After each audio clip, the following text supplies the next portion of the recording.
Bonjour, je m'appelle Marie Delpels, j'ai 32 ans. Je suis psychologue et psychothérapeute familiale. Je travaille en cabinet privé et je travaille dans un service de psychiatrie, un service aigu. Alors, je vis cette période surtout comme un changement de repère, dans le sens au niveau du rythme, la manière, j'ai une partie de mon travail que j'ai en moins, une partie que je continue mais de manière plus différente. Au niveau des rythmes des enfants, pas d'école, pas de crèche. Donc, c'est surtout ce changement de rythme qui m'impacte, mais en même temps, je me sens pas trop seule du fait que je vis en famille, on a un jardin, il fait beau, et donc il y a une partie de moi qui le vit assez sereinement, de manière assez sereine, et une autre partie qui essaye de trouver un rythme dans tous ces changements et cette instabilité au quotidien.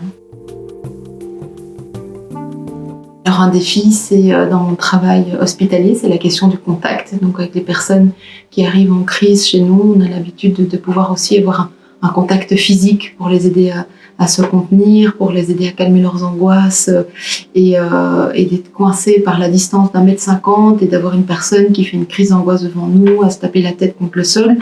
Et d'être là coincé à 1,50 m, ça bloque un peu ce qu'on voudrait apporter en termes de contenance physique. Et donc, et quand ça doit arriver, devoir enfiler un masque et des gants pour pouvoir venir en aide à la personne, je trouve que ça rend les choses assez compliquées. Alors les choses chouettes, c'est par exemple des chocolatiers qui déposent des grands paquets de chocolat devant notre service, de nombreuses initiatives pour des soutiens psychologiques bénévoles pour les soignants qui sont un peu en burn-out. Maintenant, ce qui me manque pour moi, c'est du matériel. À part pour aller dans des chambres avec des patients confinés, confirmés Covid-19, on travaille sans masque, on doit être hyper parcimonieux au niveau des gels hydroalcooliques, on manque de matériel à différents points de vue, donc en tout cas en psychiatrie, c'est compliqué le manque de matériel.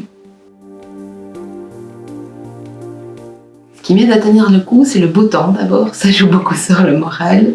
Ensuite, tous ces gestes un peu de solidarité quand on marche dans la rue avec les voisins.